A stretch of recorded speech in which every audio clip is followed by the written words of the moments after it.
I mean, I was told by my film professor, there are films and there are movies. And sometimes you've got to know what you're walking into. Yeah. See, but I come from a time when movies were films. You know, as a cinephile, sometimes it isn't that easy. It's a long journey of a lot of pain.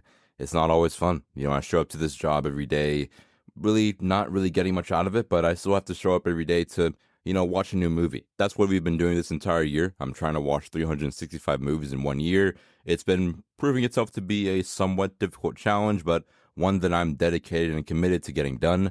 So this month, another month, the month of May, there's 31 days in May and we watched 31 movies. Overall, I did a pretty good job. We're making steady and slow progress towards this goal, and I'm really proud of myself. Today I'll go over everything that I watched and tell you if it's worth your time or if it's really just a big bottle of meh.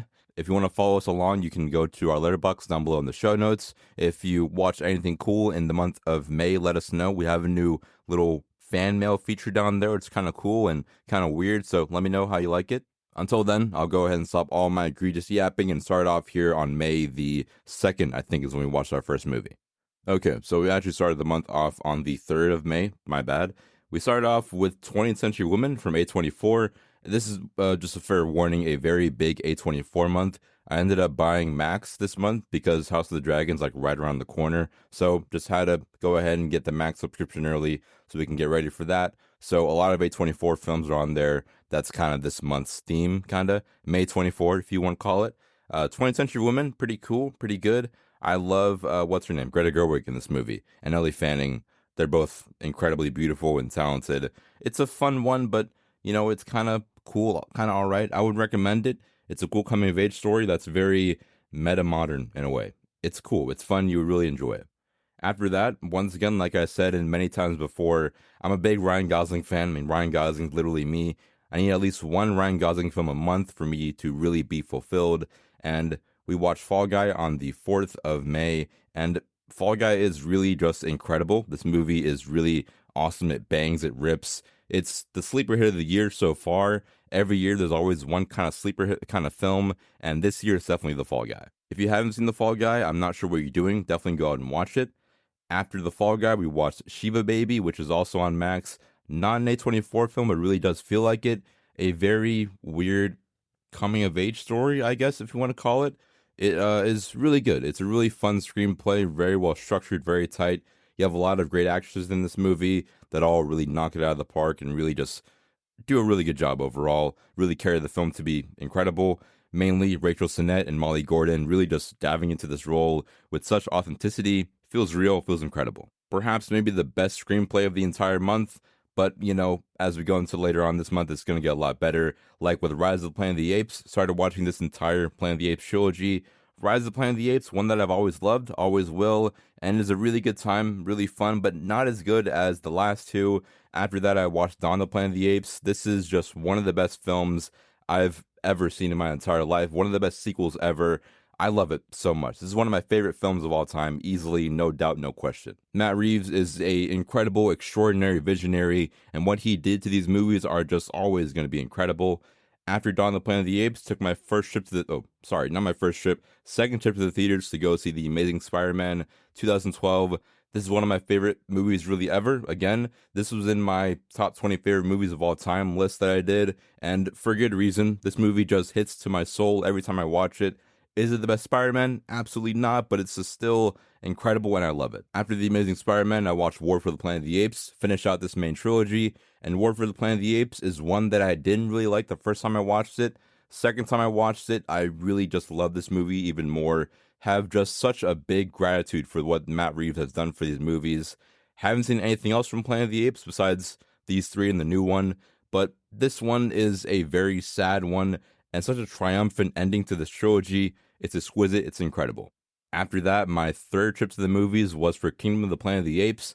This movie is really good. I talked about it before in our main episode for it. Recommend you go listen to that, but I'll kind of echo what I said in there over here.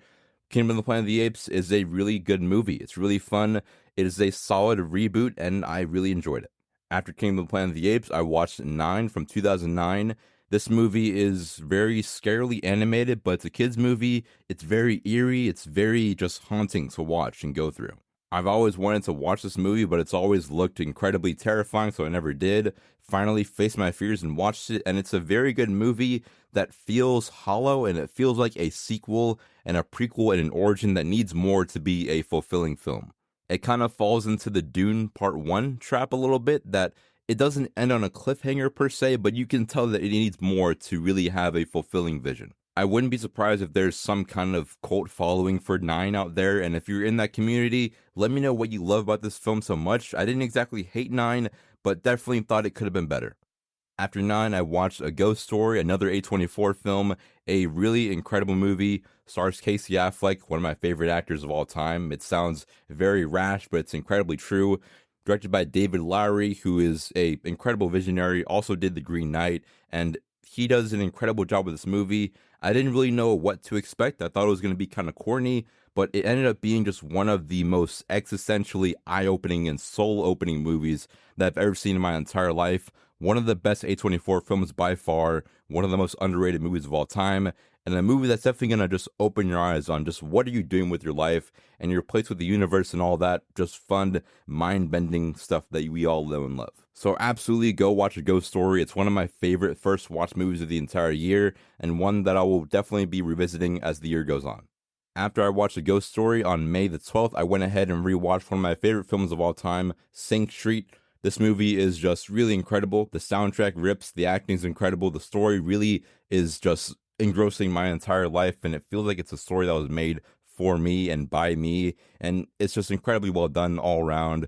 One of the best coming of age stories of all time, etc., etc. Watch Sing Street, please. I don't know what you're doing if you haven't seen Sing Street. Please watch Sing Street. After Sing Street, I watched The Spectacular Now, a very unknown A24 movie, and also a really good one. It's kind of cliche, romance, high school drama movie, but it works. It gets the job done. It's not exactly doing anything crazy, but I still love it. Miles Teller's incredible, pretty cool directing, pretty generic story, but once again, it gets the job done, it works, and it does a good job doing it. After The Spectacular Now, I finally went ahead and watched American Fiction. This movie is just really incredible. I'm really mad that I didn't watch it sooner. Jeffrey Wright should have won the Oscar. The screenplay is just absolutely incredible. Directing's awesome. The movie's ability to really go against the grain of what everyone's saying movies should do in terms of, spreading a narrative and spreading opinion and making a difference is what makes it good. It really just goes against of what everyone's saying and does its own thing in a very refreshing way, which is what makes it incredible. I would recommend American Fiction. I think it's one of the best movies of the decade so far, and one I definitely need to watch and definitely buy the Blu-ray for because I loved it that much. After American Fiction, I went ahead and watched Say Anything from 1989. This is a very old and very hyped up rom-com, and I love rom-coms, but this one wasn't exactly that good.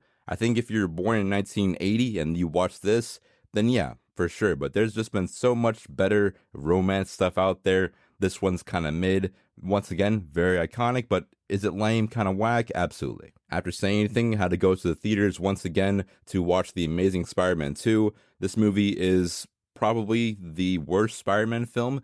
After I watched it, I definitely changed my opinion on that. It's a better Spider-Man film, not good, but seeing it in a theater with fans really changed everything for me. I love this movie, love the soundtrack, love Andrew Garfield. Everything about it's really good. I'll admit that it's not good, but I think it's good in my heart. That's all that matters. After The Amazing Spider-Man 2, dived into Surf's Up. I did a full episode on this movie a very long time ago, but Surf's Up is just really incredible. It's awesome. It's breathtaking. One of the best animated films of all time, and dare I say, one of the best films in film history. After that, I've been reading a lot of Roger Ebert reviews at my job, and I watched his documentary, Life Itself. Documentaries are very tricky because they can really be good and also can be really just underwhelming. Roger Ebert had an incredible life, but this movie doesn't do that good of a job at telling it. After Life Itself, I went ahead and watched Jaws. Jaws, Steven Spielberg, horror masterpiece, 5 stars, easy. You've already seen it, you already know about it, let's move on. After Jaws, I watched 8th Grade, another A24 movie, just kind of going through like all the A24 films this month, a lot of them. 8th Grade is really good, comes to us from Bo Burnham, a actor who's incredible and also an incredible director. This movie is really cool. It felt like I was back in 7th grade watching it the entire runtime. I cringed at every single sequence, at every single scene, and it's really good as well. Really refreshing. One of the better coming of age stories ever. Doesn't feel forced either, which is really good. Feels very authentic, which is really lacking from a lot of movies out there. After 8th grade, that same day, I went ahead and watched Do the Right Thing from Spike Lee, the masterpiece itself. This movie is incredible. It's perfect. It's 5 stars. Enough said about it. Once again, you know about this movie. Do the Right Thing. Awesome, incredible. After I watched Do the Right Thing, I went ahead and watched every single Mad Max movie in a row, so I'll kind of just clump all these together. The first Mad Max film is really good, but also kind of lame, kind of whack. It doesn't really feel like a Mad Max movie, so I wouldn't really recommend it, but you can watch it if you want to. The second one, Mad Max 2, is the best from this era of Mad Max, being in the 80s. This one's really good, really fun. Feels like the most Mad Max movie, and also the funnest one, once again, in this 80s era. Not the best one, though. The third one, Mad Max Beyond the Thunderdome, is really fun and really weird. It's a decent one. It tells more of a story, which is kind of where it falls off. Mad Max Beyond the Thunderdome is them, the studio, trying to just be more family friendly. It feels like the Goonies and E.T. kind of had a baby with Mad Max and was Mad Max Beyond the Thunderdome. There was definitely a lot of interference on what they wanted with this movie, and what resulted was kind of a lame, whack nothingness. After that, Mad Max Fury Road, a movie that is a masterpiece, 10 out of 10, perfection, action at its absolute best. It's incredible. And after that, Mad Max Furiosa, a Mad Max saga. This one's really good. It's more of a story. It's kind of a mesh between Mad Max Fury Road and Mad Max 2, and also Mad Max Beyond the Thunderdome. It has a lot of action, but it's more of a character story. There's more narrative in this movie, which is a good thing and also kind of a bad thing at times. It feels kind of awkward. It kind of struggles to find its footing on what it's exactly trying to do. Just like Mad Max Beyond the Thunderdome, Furiosa feels like more of a movie for general audiences, not exactly Mad Max fans. I'm not even like a Mad Max diehard fan, but I could definitely tell it just kind of is bad at times. It is very good, like I said, but it's just kind of awkward. It's kind of weird. It kind of has this weird feeling of not knowing how it wants to do any of this. So for me, it's not as good as it can be, but it's still a fun time. If you give it 5 stars, I understand. If you gave it 2 stars, I also really understand. After I watched Furiosa, Mad Max Saga, went ahead and dived into a rewatch for Good Will Hunting. Definitely very long overdue for a rewatch for Good Will Hunting. And this movie is just incredible. Once again, perfection, 5 stars. You already know that. Good Will Hunting is just really one of the best screenplays ever written. It's incredible. It's awesome. Enough said. You know about it. One of the biggest movies of all time. You know how good it is. After Good Will Hunting, watched a couple of X-Men movies. We've been going through every single X-Men film, which is a journey that I shouldn't have taken, but I'm still going strong with this series. I went ahead and watched The Wolverine. It's a fun one. It's a cool one. I'll talk about it more inside of its own episode. And I watched X-Men Days of Future Past. Once again, a very good movie. Definitely the best X-Men movie. Right now, I think that Deadpool may be better. That's a little bit controversial. I'm definitely going to change my mind on that, but for now, Deadpool, I think, is a little bit better than Days of Future Past, but this movie is so good. Once again, I'll kind of save its time for its own episode, but, for right now, it's really good. After X-Men, went ahead and rewatched Moonlight. This movie is perfect. It's incredible. It's awesome. If you haven't seen Moonlight, I don't know what you're doing. It's probably the best coming-of-age story ever made, and I love it from start to finish, always will. After Moonlight, went ahead and watched Call Me By Your Name. I gave this film 5 stars, finally. Call Me By Your Name is just beautiful and exquisite, and I can't get enough of it every time I watch it. The soundtrack's awesome, performances are great, the setting and the environment, the costumes also great. Movie is all around just a perfect ride, and I love it from start to finish. It's really incredible. And after Call Me By Your Name, the last movie I watched the entire month was Over the Hedge. This movie is just, already, it's incredible, an incredible movie. I've seen it 3 times this year already. I think I watched it 5 or 6 times last year, and I'm going to watch it again and again and again because I love this film. I love Over the Hedge. It's the perfect comfort film, always will be. Well, that's it. That's the entire month of May, all 31 films, all 31 days in one single episode. If you want to see what I rated everything down to a science, then you can go look at my letterbox down below in the show notes. I really want to know, what did you watch in the month of May? Probably a lot better than me. I've been kind of slacking, a lot of rewatches, not really any good movies. So let me know what you watched. You definitely have better film taste than me. I want to see what you did. Until the next time we talk, the next time we do talk will probably be on the X-Men series that we're doing. The Wolverine is next up in that series. A fun one, a decent one, better than Origins, but still so-so. I'll save my yapping for then. If you want to stay up to date on everything Court of Cinema, our socials are down below in the show notes. I'm not that good on social media, on anything, whether it's my job or my personal stuff. I don't like social media, but I try for the podcast. So follow us down there, but beware, I'm not too good at it. Until the next time I talk to you guys, though, stay swagged out, stay cool, and of course, watch more movies. At least once a day, watch one movie. That's all that matters. And until then, I'm your host, Logan, and I'll see you guys in the movies.